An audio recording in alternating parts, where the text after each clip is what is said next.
morning, all, and welcome to our Bible class for today. Again, looking at Sunday school stories that don't show up in the lectionary, and today we get Absalom and his rebellion.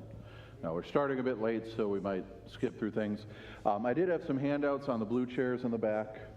I've got one copy up here for, looks like Don gets it. So the first sheet is the readings and questions we'll get through, so then especially so you have that in case we don't end up getting through everything. And then the second one is kind of a list of characters of the people that are in here that we find in the story, because it's really, I mean, it's one thing to kind of look at the story just overall, but when you think and realize and remember all of the different family connections and other connections that are going on, that just kind of deepens how we understand this, deepens what's going on in the sense of, you know, the alliances and betrayals and things that we find here. So, well, you're welcome. Yeah, so. I did figure out that I don't think it was officially AI. I did figure out PowerPoint will spit slides out into Word, and then I could adjust from there. So, but in any case, so the roots of all of this take place. So King David in 2 Samuel 11 and 12 is the Bathsheba incident. And so when David, sees Bathsheba bathing, tells her to come, then they have an affair, they have a kid, and then David gets Bathsheba's husband killed so that he can marry her. But then, of course, things go badly. And so, and as we'll see, a couple of the prophecies from that end up coming true as part of Absalom's rebellion here. But again, what's part of the root of these problems? The fact that David's a king, and like other kings, he's acquired throughout his time a bunch of different wives. So he has a bunch of different kids from a bunch of different wives who are all trying to play politics or do things. I mean, there's a reason these, grand, large family things make for good, HBO series or something, right? All right. So Absalom, David's son, had a beautiful sister whose name was Tamar. So Absalom and Tamar are brother-sister, full brother-sister. And after a time, Ammon, David's son, half-brother, loves her. Ammon, so tormented, he made himself ill because of his sister Tamar, for she was a virgin, and it seemed impossible to Ammon to do anything to her. But Ammon had a friend whose name was Jonadab, the son of Shimea, David's brother. And Jonadab was a very crafty man. And he said, "O son of the king, why are you so haggard morning after morning? Will you not tell me?" Ammon said, "I love Tamar, my brother Absalom's sister." He says, "Well, lie down on your bed and pretend to be ill, and when your father comes to see you, say to him, 'Let my sister Tamar come and give me bread to eat, and prepare the food in my sight, that I may see it and eat it from her hand.' So Ammon lay down and pretended to be ill, and when the king..." We'll find out. Despite David being a man after God's own heart, he apparently has a big old blind spot for what his family's doing. Which again is a normal failing.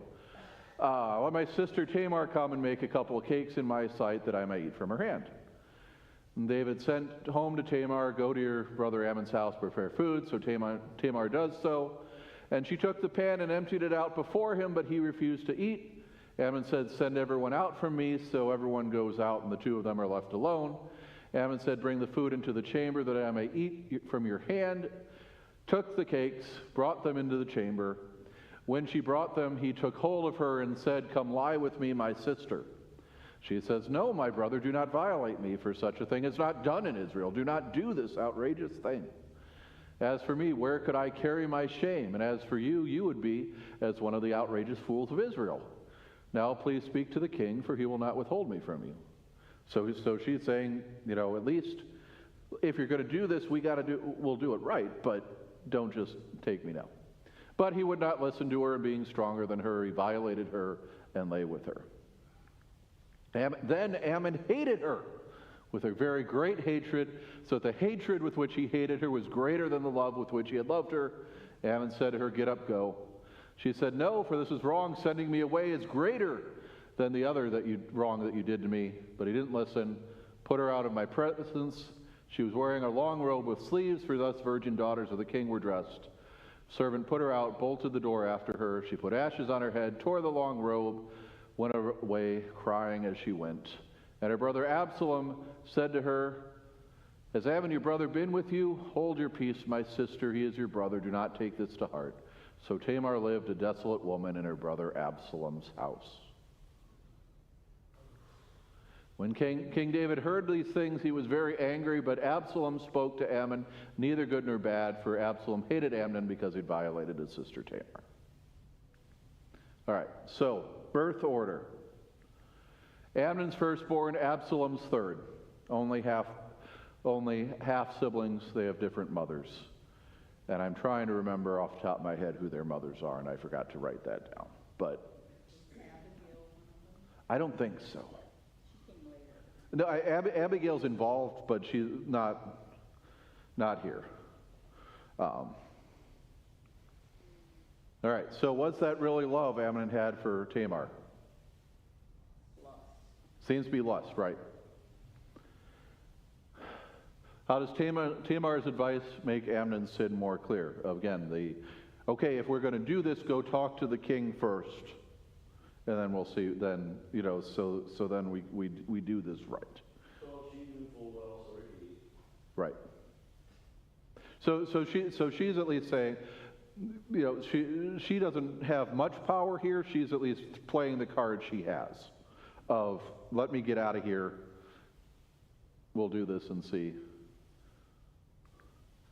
How could his love turn to hatred so quickly? I mean, that's at least part of it, right? So now he has this reminder of what he's done with him. It also seems to be like, again, firstborn, we can talk, firstborn palace, spoiled prince. You get what you want. Once you get what you want, is that ever enough? No. It's there. You'll always want more. So that seems to be part of what's going on here too. Yes, too, is she can't wear the same garment she was wearing before. Right. She's no longer a virgin daughter of the king. She has been violated. Everyone knows, and so she goes and lives in seclusion with Absalom. All right. Why might Absalom tell her try and forget it?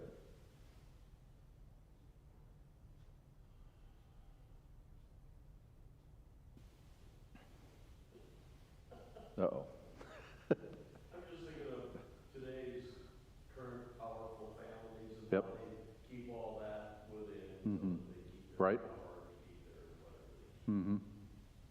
Yeah, why are we so interested in all the Kennedys? Because that stuff got out. Right. Or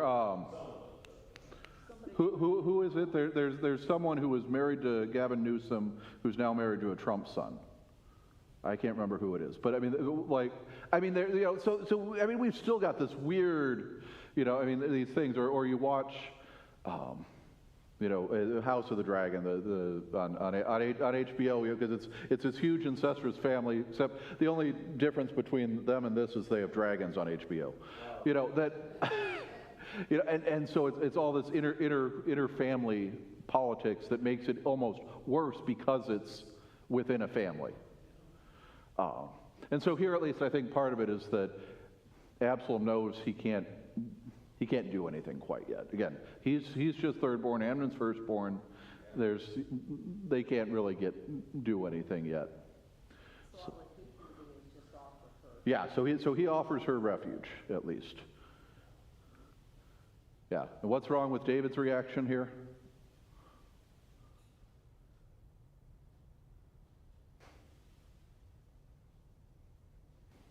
It says he's angry, but he doesn't do anything about it. So, and so we'll see this seems to be, It was a family thing. right, yes. Yeah. Go away. Yep. Yeah, so his inaction then will open the door to further violence and rebellion. All right, so Absalom stays away from court for 2 years, and then finally he's got sheep shearers, and he goes, hey, you know what, I've been away for a bit. I'm going to invite all my brothers out. We're going to have a sheep shearing festival. And says, King, look, I have sheep shearers. Let the king of his servants go with your servants.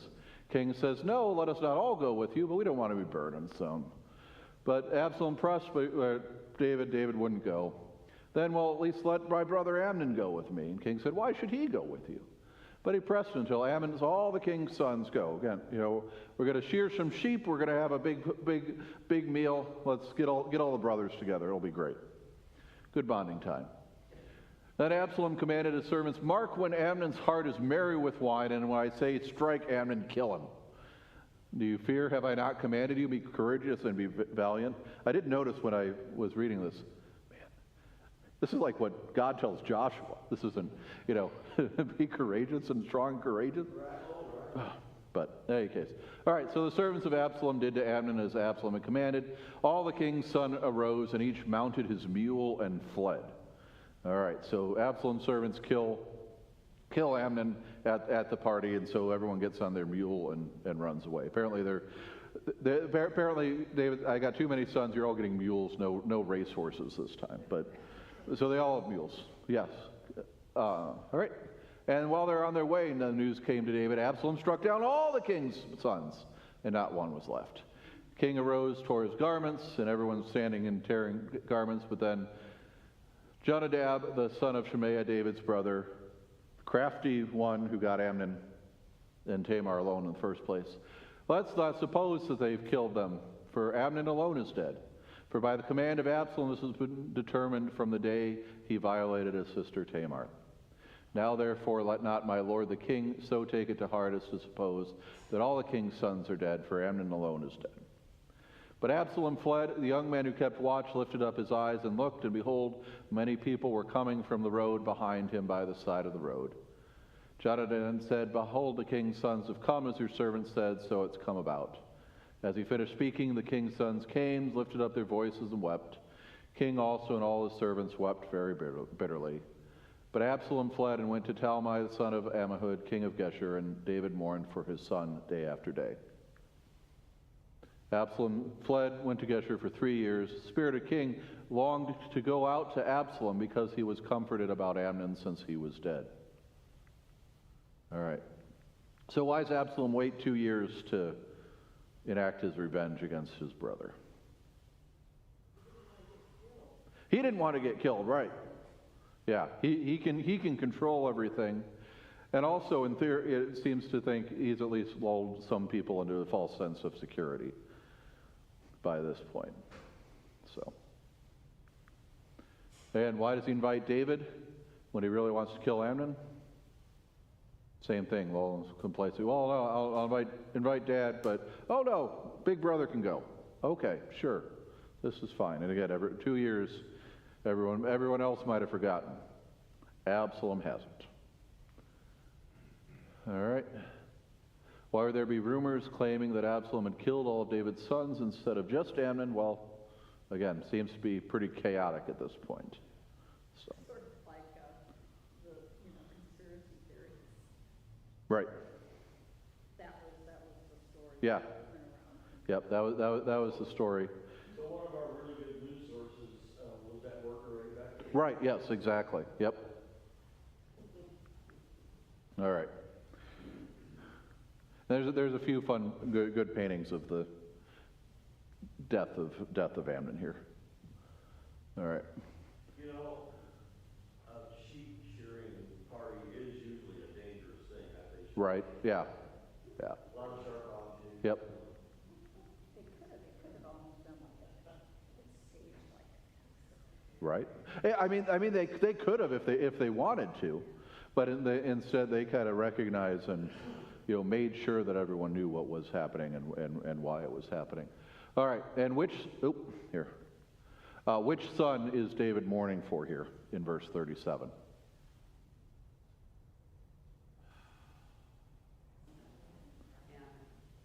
Well, Amnon, but yes. But I mean, we find that the challenge is, of course, he's the father. He's the father of all these kids. He loves them all. And so even when they're doing these horrible things, he still loves them and he still mourns for them. And here we get then the king wants to go see Absalom, who's staying far away because he knows he's in trouble. But David knows, okay, I can't do anything about Amnon anymore. I can do something about Absalom. But he also just sits there and says, I want to do something, but doesn't ever actually. Does he know where he is? I think he knows where he is. But I think he's probably told not to go for a variety of reasons.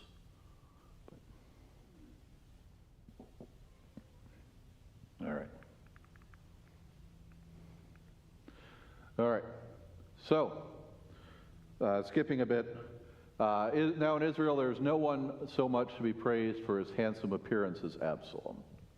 From the sole of his foot to the crown of his head there was no blemish in him. And when he cut the hair of his head, for at the end of every year he used to cut it. Apparently he sheared himself, not just the sheep. When it was heavy on him, he cut it. He weighed the hair of his head 200 shekels by the king's weight. All right, Absalom has 3 sons and a daughter, and he names the daughter Tamar. So again, who's still on his mind? What's still? Yeah, and she's a beautiful woman. So, then he comes back to Jerusalem, lives in Jerusalem for 2 years, but never comes into the king's presence. Sends for Joab, David's general. Joab wants nothing to do with his brother. So, all right, Joab's field's next to mine, set it on fire. So they do, and Joab comes to Absalom and says, why have these servants set my field on fire? Well, I wanted to talk to you. Come here that I may send to the king. Why have it be better for me to be there? Let me go into the presence of the king, and if there's guilt in me, let me put him to death. So, okay, Joab isn't talking to Absalom at all. Okay, fine, I'll burn your field. That'll get you to talk to me. I know that work in Manila, Gary. You know, okay, neighbors aren't talking. I'll burn your field, and then you'll have to come talk to me because you'll complain. Okay, there you go. All right, so Absalom comes before the king. King kisses Absalom. Yeah. All right, and then so they're sort of reconciled, and people know it. Now Absalom gets himself a chariot and horses, 50 men to run before him. You know, Prince needs his fancy new sports car, right? He used to rise early, stand beside the way of the gate, and when anyone had a dispute, he'd say, "Where are you coming from?"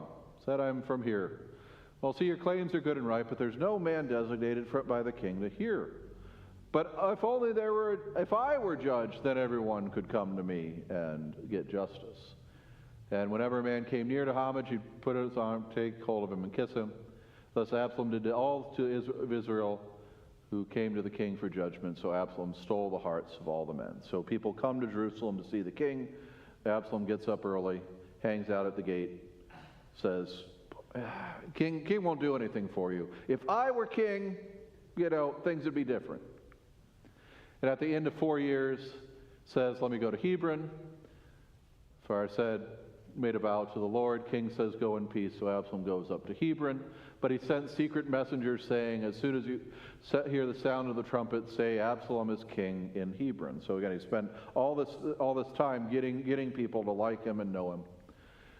With Absalom, he brings 200 men from Jerusalem who went in their innocence and knew nothing. But because he's got all these people from Jerusalem with him, it's going to make it look like he's got support. And while he's offering sacrifices, he sent for Ahithophel. This is why I'm reading all these things, so we get David's counselor from Gilo, and the conspiracy grew strong. People kept increasing, so again, Absalom keeps choosing that. He chooses Hebron as where he's going to launch his rebellion, declare his kingship, because that's where David did. when David's on the run, and after Saul and Jonathan are dead, but one of Saul's other sons claims power. David's in Hebron first. And he invites the 200 men with him, so again, it looks like he's got a big crowd with him. And Ahithophel, which, great, lots of people use that name. So, all right, but he's a noted advisor and extremely wise, and by betraying David and joining Absalom, many Israelites were convinced to follow along and join him as well. But why might he have betrayed David? Well, he was Bathsheba's grandpa. And so perhaps deep down there's some grudge against David for all that happened there. Again, everyone's connected. Because you just read through the names and it's not always connecting who's who and who's where. But that's so. Messenger comes to David saying, "Men of Israel have gone after Absalom." So David says, "Okay, let's get out of Jerusalem, because otherwise Absalom's going to get us. Go quickly, lest he overtake us quickly, bring down ruin, strike the city to the edge of the sword." And they say, "Well, king's servants say, sure." So they go all with him. He leaves 10 concubines at his house, though brings everyone else who's part of the household. They halt at the last house, and then he gets this group of people. Again, I'm not making you pronounce Cherethites, Pelethites, Gittites. But so they say, king says to them, "Why are you joining in now that as I'm running away? You're foreigners. This is internal stuff." But they say, "As the Lord lives, wherever the Lord my king shall be, whether death or your life, there will your servant. We're going with you." So David says, "Okay, come on." So they do. And the land wept aloud as the people passed by, and king crossed the brook Kidron, and all the people passed on toward the wilderness. And the priest Abithiar came up, and Zadok with the Levites, bearing the Ark of the Covenant, and they bring that with them. And the king says, "Go take the Ark back to the city. If I find favor in the eyes of the Lord, he'll bring me back, and I'll get to see it and the tabernacle." But again, the priests are loyal to David.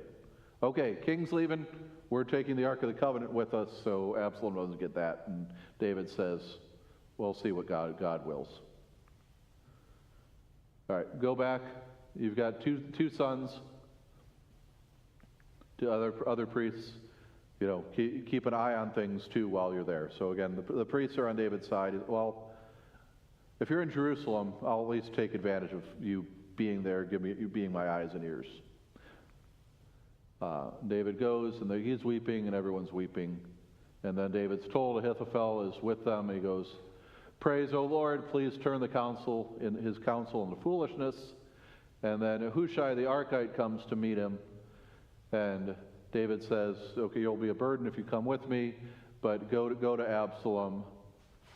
Pretend to give him good advice, and that's how we'll fight the advice of the good counsel of Ahithophel. So tell it to the priests; they'll get word back to me." So they did. All right. So why does David immediately flee instead of staying and fighting?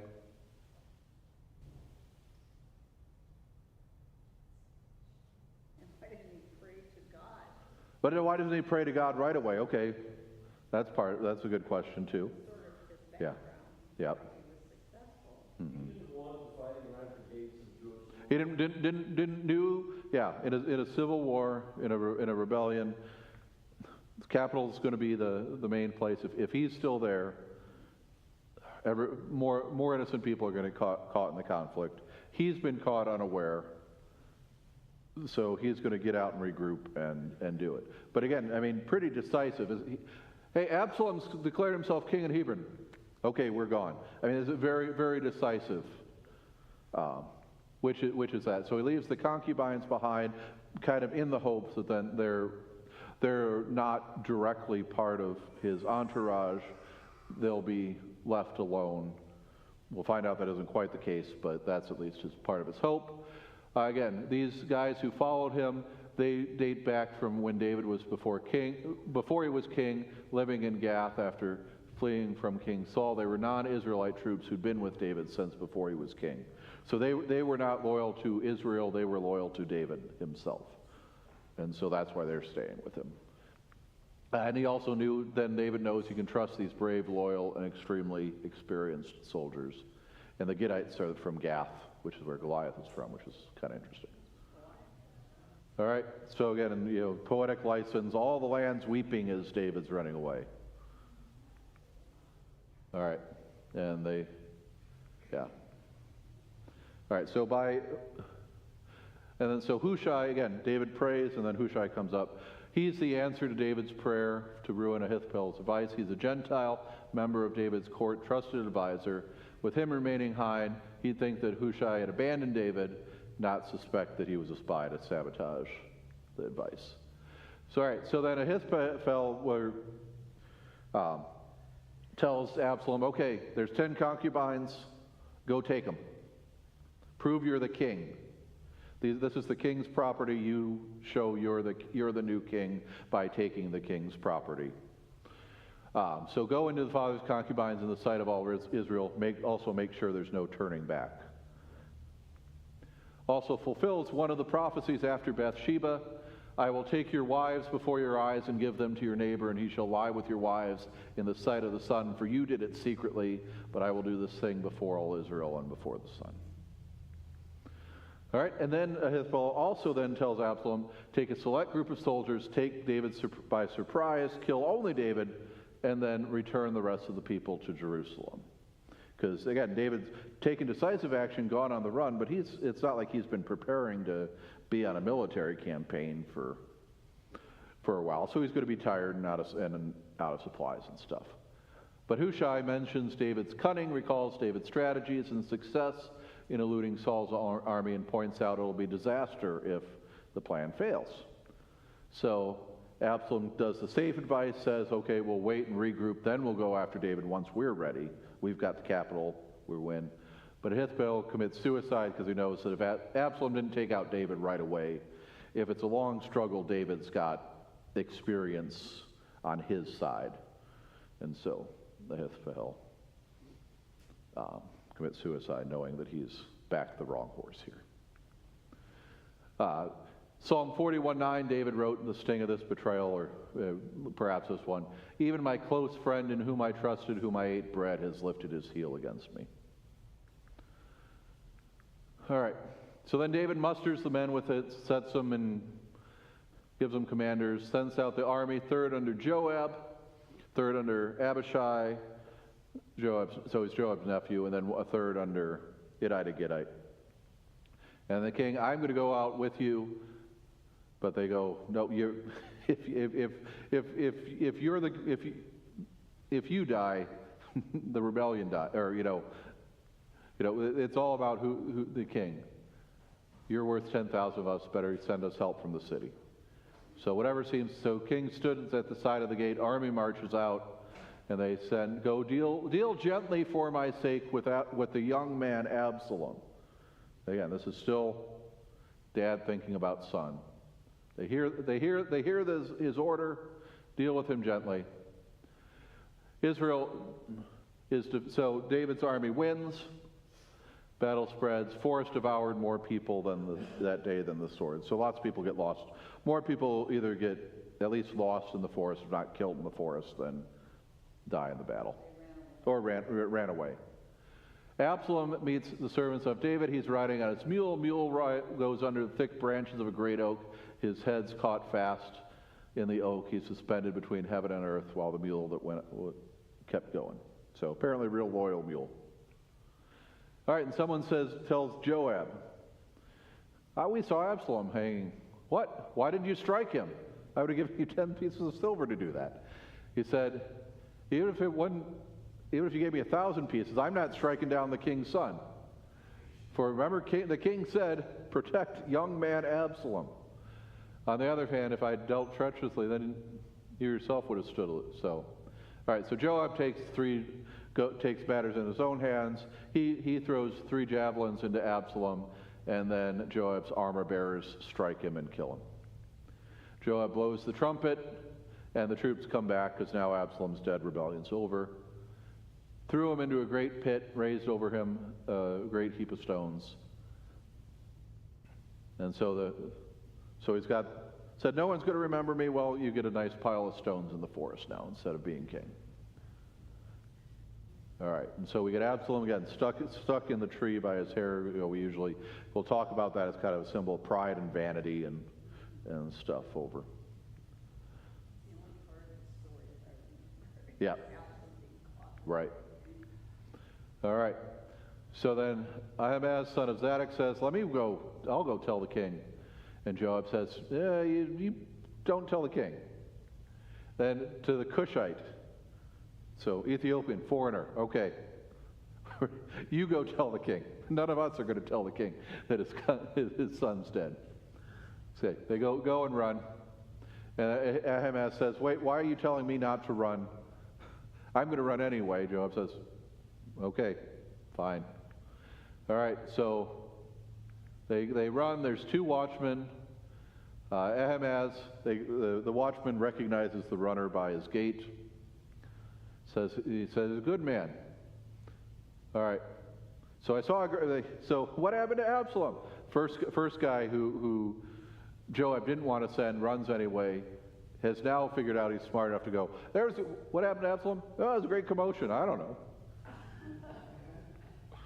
All right. And then the Cushite says, good news, for the Lord has delivered you this day from the hand of all who rose up against you. All right. May the enemies what happened to Absalom? May all the enemies of my lord the king and all who rise up against you for evil be like that young man. King's deeply moved, goes to the gates and weeps and says, oh, my son Absalom, my son Absalom, would that I have died instead of you, Absalom, my son, my son. All right, so how does David react to the fact that this son who had rebelled against him, who had taken his concubines, who had forced him to run, who had killed one of his other sons, what's his reaction to news of his death? Very sad, right? All right, and then it's told to Joab, the king's weeping and mourning. And so the victory that day, again, Joab's got the army. We defeated the rebellion. This is great. And now, but David's busy mourning for the son who's dead, and so the victory parade is there. And so people steal into the city like people ashamed to have been in a battle. King covers his face and again cries, oh, my son Absalom, my son, my son. And Joab says, you've today covered with shame the faces of your servants who have this day saved your life and the lives of your sons and daughters, lives of your wives and concubines, because you love those who hate you and hate those who love you. So you've made it clear today that commanders and servants are nothing to you, for today I know if Absalom were alive and all of us were dead, you would be pleased. So go speak kindly to your servants, because otherwise this will be worse for you than what happens. So the king arose and says, all right, and so David goes and apologizes a little and tells the soldiers that he's proud of what they've done for him. But again, all right, why did David's public display of grief cause his loyal soldiers to enter the city with shame? Usually a big old celebration. Right. Parade. Yeah, the rebellion's over. The guy who tried to become king is dead. But why didn't they emphasize the fact that must have been God's will? No, I don't know. They kind of got all, Yeah. they lost their focus. Yep. And I think David was also grieving because what had happened in the relationship with Absalom, not Right. knowing what he Yeah. did as a result of that dysfunction. Yep. Yeah. So despite everything that had happened, that Absalom was, again, fathers weren't necessarily as hands-on but still, this is his son, who he loved, who we watched grow up, and is dead, and that's hard.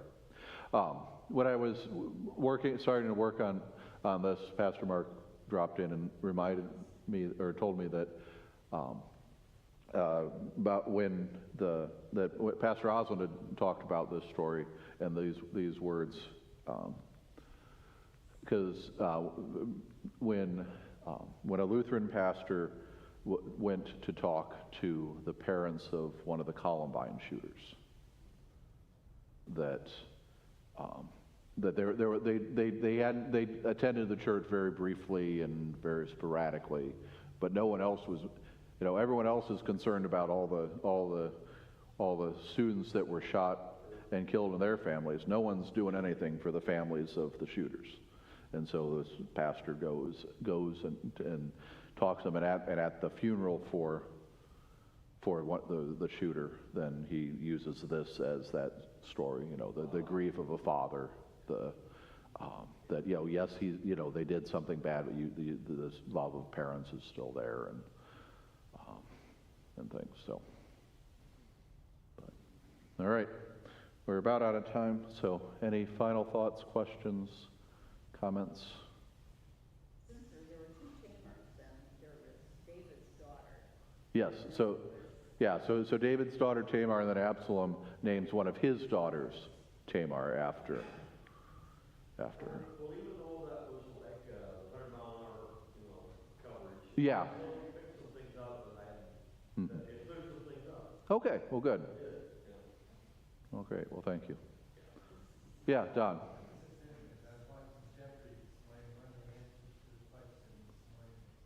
Really? Oh, really? How about that?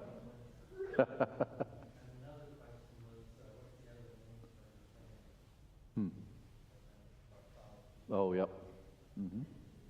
Where is this incident in the time of David's reign? I mean, where, is he, what, 60 years old? Connie was asking where in David's reign this is, and it's kind of middle. Again, this is, the Bathsheba incident had happened earlier, and then we're getting into some of the other stuff of, David wanting to build the temple, and God says, no, your son will do it. But does David know that Solomon's going to be? I don't know that they haven't fully figured that out yet, and that's actually another thing, because as David gets older, and Solomon's sort of picked, but one of the other brothers wants to take a concubine. All right, Dad, you're not using the concubines anymore. Can I have one? Which then also would, but using that as a, look, I got the king's concubine, that makes me king, as opposed to Solomon, and there's a whole thing, and that's when Joab finally gets his comeuppance, because he's been loyal to David, but he's also much more violent than he's needed to be, and this is a good example of, all right, king said not to kill Absalom. Okay, well, let's make sure he's dead. Is this in the vicinity where I remember reading it many years ago, and I can't remember where it was anymore, maybe Samuel or somewhere, where it actually goes into detail of some of these fighting men, and that so-and-so had Right. killed Yep. 700 men, and others Yeah. 680 men. They didn't use drones then. No. Yep. Yeah. Yep. No, I mean there's some more rebellions, more fighting against Philistines, and then we get towards David's last word. So yeah, kind of. I mean, mid probably starts mid, and then because again, this is taking place over the span of years. That Absalom waits 2 years to kill Amnon, and there's few years he's out of Jerusalem. Then he comes back to Jerusalem, and he spends his time kind of building up his credit with the other people.